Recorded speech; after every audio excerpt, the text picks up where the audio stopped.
Bonjour à tous, je suis ravie d'être là et je vais vous faire une petite confidence. En fait, moi j'en ai un peu marre du sujet de la génération Y. Je ne veux pas être le Y que je lis sur Internet et je ne veux pas être le Y que je lis dans la presse parce que sur ce sujet on dit tout et surtout n'importe quoi. Alors je vais être un peu maso, je vais vous lire un commentaire que j'ai trouvé hier en tapant « jeune » sur Internet. Génération Y égale génération YouPorn. Cette génération a des poils dans les deux mains et ne respecte rien. Une bonne guerre ou révolution les ferait réfléchir. Ils sont perdus sans leur iPhone ou PC, ont une grande gueule et en plus croient tout savoir. Notre monde va mal et avec cette génération de bras cassés, on est dans la merde. Bon. Maintenant, je vais avoir le plaisir un peu malicieux de mettre cette phrase en perspective avec celle qu'Hésiode a prononcée en 720 avant Jésus-Christ. Je n'ai plus aucun espoir pour l'avenir de notre pays si la jeunesse d'aujourd'hui prend le commandement demain, parce que cette jeunesse est insupportable, sans retenue, simplement terrible. Ok, donc rien de nouveau sous le soleil. Que l'on parle de génération chochotte aux États-Unis, de génération poule mouillée en Allemagne, de Mimimi Generation au UK, de Yutori Generation, génération d'agneaux au Japon, de digital naïve ou génération soumise en France. En fait, on parle toujours du même sujet. Le sujet Y aujourd'hui cristallise une aigreur et peut-être une peur de la jeunesse, ou j'oserais dire une aigreur ou une peur de ne plus être jeune. Et finalement, ce qui me dérange aujourd'hui, c'est que la thématique Y, c'est devenu comme une permission de vomir sa peur de l'avenir et peut-être parfois de piétiner une génération qui n'a rien demandé. Alors diantre, prenons un peu de recul par rapport à ce sujet. Prenons un peu de recul, un peu de hauteur, un soupçon d'intelligence, un soupçon de pertinence et regardons cette génération pour ce qu'elle est, avec beaucoup de bienveillance. Une génération symptomatique d'un changement du monde qui la dépasse bien largement. Génération Y pour génération quoi, mais surtout génération première fois. Première génération mondiale. Pour nous, la Terre est plate. Aujourd'hui, entre un jeune Sud-Africain, un jeune Américain et un jeune Français de 25 ans, il y a plus de points communs qu'entre un jeune Français de 25 ans et un baby-boomer français de 55 ans. Première génération mondiale, un chef d'entreprise que j'avais rencontré m'a dit « Pour moi, le sujet Y, c'est une réalité. Avant, quand j'avais un Français qui ne voulait pas travailler, j'allais chercher un Chinois ou un Indien. Aujourd'hui, ils sont tous pareils. » Première génération mondiale et prochaine grande génération. 50% de la population mondiale a moins de 30 ans. Donc on aime ou pas cette génération, en fait, nos comportements deviendront la norme par un simple effet volumique.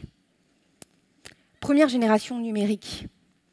Michel Serres parle du numérique comme de la troisième révolution anthropologique majeure de l'histoire de l'humanité, qui a changé la face du globe et qui a accouché d'un enfant, la génération Y, qui a été formaté à l'aune de ses valeurs de transparence, de transversalité, d'interconnexion, d'ouverture, de fluidité, d'agilité, qui sont infusées par le digital.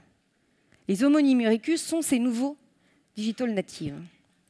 Première génération mondiale, prochaine grande génération, première génération numérique, première génération postmoderne. Le postmodernisme, c'est quoi? C'est l'idée qu'en fait, nous sommes à l'aube d'une nouvelle ère. Que tous les grands modèles économiques, financiers, sociétaux, environnementaux qui ont sous-tendu la création, la conception de nos sociétés jusqu'à présent, se doivent d'être réinventés. C'est d'ailleurs le sujet de ce forum. Kofi Annan parle de nous comme d'héritiers sans héritage, avec une mission, celle de réinventer ces nouveaux modèles. Et enfin, j'oserais dire, première génération omnisciente. Pourquoi? Parce que nous avons une externalisation de notre cerveau dans nos poches de jeans. Parce qu'on a le savoir à portée de clic. Et que ça change pas mal de choses. Ce 207e os dont parle l'amiral Lajousse, ou cette présomption de compétence dont parle Michel Serres, ça change le rapport à l'autorité, ça change le rapport au père, ça change le rapport au statutaire, ça change le rapport à la hiérarchie, ça change le rapport à l'entreprise. Est-ce que ce n'est pas plutôt ça le sujet Y? Une génération massive et globalisée qui arrive dans un monde à réinventer, avec un super pouvoir dans ses mains, le numérique, qui fait aujourd'hui de nous les individus les plus puissants. On peut faire tomber un gouvernement à la force d'un clavier. Et si c'était vraiment ça le sujet Y, un momentum, un contexte, un pouvoir et des hommes. Je préfère cette définition que celle que je vous ai citée en introduction. Alors forcément, plongé dans l'entreprise, le sujet Y fait des étincelles. Parce que le sujet Y, il vient d'un monde où c'est l'agile qui mange l'inerte. Il rentre de manière massive dans l'entreprise par la base des pyramides. Et il arrive dans le royaume qui a été créé à une époque où c'était le gros qui mangeait le petit. Et donc forcément, le sujet Y se cogne la tête à des modèles de leadership, de management, des systèmes organisationnels qu'il ne comprend pas, qu'il ne reconnaît pas. Alors qu'est-ce qu'il fait, le sujet Y? Il se casse. Il se casse ou il débranche la prise. Et oui, parce que le symptôme Y en entreprise, c'est ça. C'est aussi pour ça qu'on en parle tant. Aujourd'hui, nous sommes sur une population avec des turnovers en hausse, pourtant dans une situation économique compliquée. On est sur des compétitions de job out. Je suis partie au bout de 6 mois de CDI, qui fait mieux? Et on est sur des débranchages de prise généralisés sur des populations non cadres, autrement dit du désengagement, parce qu'ils n'ont pas le luxe de partir. Du coup, la réaction, c'est quoi? La réaction, c'est que nos parents, les managers, les chefs d'entreprise, les autres, se disent « mais qu'est-ce que c'est que cette bande de pourris gâtés qu'on a trop aimés? Ils sont fous ou quoi? Ils n'ont pas vu le marché de l'emploi? Ils croient vraiment qu'autre chose est possible? » Eh bien, peut-être. Peut-être. Cette génération Y, elle porte sur l'entreprise un regard, effectivement, radicalement différent. Elle porte un regard radicalement différent, elle impacte les modèles, et je pense qu'elle a le pouvoir de transformer cette entreprise de l'intérieur. Je ferai même le pari de se dire que cette jeune génération, elle est peut-être porteuse d'un nouveau modèle de société, d'entreprise. Pourquoi? Parce que cette jeunesse, elle fait un pari. Elle fait pari de faire passer le pourquoi avant le comment, la flexibilité avant la sécurité, l'exemplarité avant le statutaire, l'ambition de s'accomplir avant celle de réussir. Et elle juge sa réussite, son épanouissement, la fin de l'histoire, à travers ses propres yeux et pas à travers les yeux des autres. Cette jeune génération dans le monde de l'emploi, elle sait que personne ne l'attend. Et donc elle rêve d'un autrement. Elle sait que l'entreprise ne pourra pas lui promettre ce qu'elle a promis à ses parents. Et donc elle s'invente une autre destinée, une autre épopée.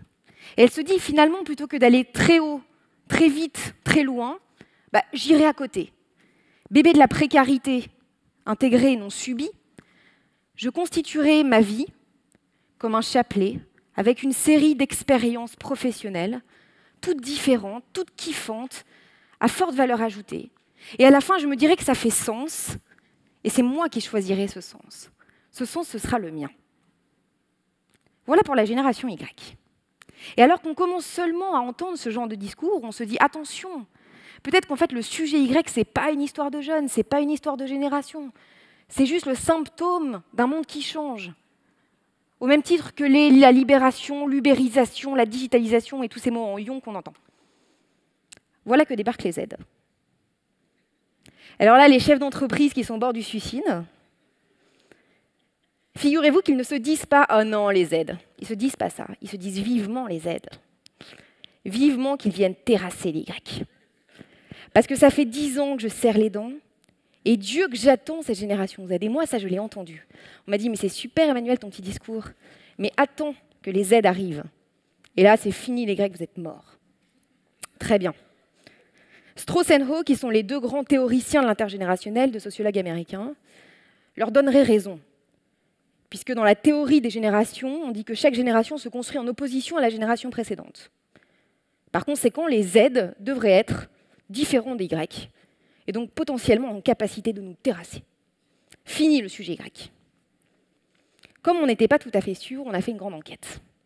On allait interroger 3000 jeunes de moins de 20 ans, et on leur a demandé c'est quoi votre vision du monde de l'entreprise, histoire de voir un petit peu si on est aligné ou pas. Est-ce que c'est la guerre demain ou pas? Quand on est un jeune de moins de 20 ans aujourd'hui, qu'on habite en France, et qu'on vous pose la question l'entreprise pour toi c'est quoi? Vous répondez 3 mots en spontané. L'entreprise, elle est dure, elle est cruelle, et c'est une jungle. Voilà. Ça, c'est quoi? En fait, c'est l'héritage d'une génération de quadras pour cette jeune population qui n'est pas encore dans le monde de l'entreprise, d'une génération de quadras, de parents quadras, qui a entretenu avec le travail un rapport sacrificiel. Et c'est peut-être politiquement incorrect de le dire, mais la majorité des Français n'aiment pas travailler. Ils ne kiffent pas du tout. Ce n'est pas du tout un accomplissement d'aller au boulot. On vit pour les RTT, on vit pour les week-ends, on vit pour les vacances et surtout on vit pour la retraite. On perd sa vie à la gagner. Cool. Et du coup, le Z, qu'est-ce qu'il fait? Il regarde ses parents, il se dit « Ah, que nenni, en fait, jamais de la vie. » Parce que moi, l'entreprise ne pourra jamais me promettre et me permettre cette sécurité psychologique et matérielle de me projeter sur le long terme, qui fait qu'on peut accepter parfois de ne pas kiffer. Non, non, non. Donc forcément, il porte sur l'entreprise ce regard qui est dramatique. La bonne nouvelle, c'est que quand on leur demande « Mais alors, tu feras quoi, toi, demain ?» Ils répondent « Entrepreneur à plus de 50%. » Quelle belle revalorisation de l'acte d'entreprendre pour une génération qui est en quête de rôle modèle, qui a besoin de héros, qui est un peu déboussolée, les entrepreneurs. Entreprendre et non pas être fonctionnaire. Merci de le noter parce qu'il y a un paquet de papier sur le sujet. On sait pertinemment qu'à plus de 50%, ceux qui ont moins de 20 ans aujourd'hui ne seront pas entrepreneurs. Alors on leur a demandé, en fait, ça veut dire quoi, entreprendre? Et là, ils nous ont répondu, entreprendre, ça veut dire être son propre patron. Et disons cela, les aides ne sont pas sur la planète Lune, loin de là. Ils s'inscrivent dans un grand mouvement, une tendance lourde de société, puisque avant, c'était bien l'entreprise qui faisait l'honneur à un collaborateur de lui donner un travail. Et ce collaborateur qui, dans une posture de subordination, était redevable à l'entreprise de lui donner un job. Ensuite, la génération Y est arrivée, et là, effectivement, on a un petit peu changé les règles du jeu. On est passé d'un rapport de subordination à un rapport de collaboration. Et vous avez vu arriver dans l'entreprise des Y comme des Luc et Luc qui ont dit aux boîtes « Attends, montre-moi un peu ce que tu as à me donner, je vais te dire si j'ai envie de m'engager. » On est dans du deal, du win-win à court terme. Et puis la génération Z, en fait, elle achève cette transformation. Et qu'est-ce qu'elle dit? Elle dit finalement, ce n'est pas l'entreprise qui va me faire l'honneur de me donner un taf, c'est moi qui vais faire l'honneur à une ou plusieurs entreprises de mettre à disposition mon talent et mes compétences. Autrement dit, le changement de paradigme est total. Le centre d'emploi, ce n'est plus l'entreprise, ça devient le Z. Là où la génération Y était entrepreneur de sa vie professionnelle, le Z achève complètement la transformation. Il est entrepreneur tout court de sa vie professionnelle. Il devient son propre boss. Et ça n'est pas une vue de l'esprit. Aujourd'hui, et pour la première fois aux États-Unis, il y a plus de freelance que de CDI. C'est clairement une tendance lourde. Et ne nous méprenons pas, l'invasion avec un grand Z ne s'arrêtera pas aux portes de l'entreprise. Oh non, non, non. On leur a demandé, tu feras en moyenne combien de métiers dans ta vie? Ils ont répondu, l'infini. Et ils n'ont pas tout à fait tort. On aura, quand on a moins de 30 ans aujourd'hui, en moyenne 13 métiers différents dans sa vie. Et la plupart des métiers qui existeront dans 5 ans n'existent pas encore. Alors que dit le Z? Le Z, il dit, bah alors, je ne comprends pas. Dans un monde régi par l'obsolescence des compétences, où rien ne se saura jamais pour jamais, à quoi ça sert d'avoir un bac plus 1000 pour préparer un job qui n'existe pas encore? À quoi ça sert l'école? À quoi ça sert le diplôme, comme une sorte de tampon indélébile qui marque à vie une expertise? Bonjour, je m'appelle Roger, j'ai 55 ans, INSEAD 90. Le Z, il dit, non mais on délire ou quoi? Et là où la génération Y est entrepreneur de sa vie professionnelle, le Z dit, je serai entrepreneur de ma formation. De qui apprendra-t-on demain? Il répond de moi en premier lieu. De qui apprendra-t-on demain? Il répond de l'entreprise dans un second temps. L'entreprise demain, en capacité d'attirer, de retenir les meilleurs jeunes talents de cette nouvelle génération, ça sera une entreprise apprenante, voire une entreprise diplômante. L'entreprise va devenir une école. De qui apprendra-t-on demain? De l'école à seulement 7%. L'invasion est en marche. Et en guise de conclusion, juste ces mots, je pense qu'un monde qui gagne, c'est un monde qui ose faire le pari de sa jeunesse. Osons la jeunesse sans le jeunisme et osons la bienveillance. Merci de votre attention.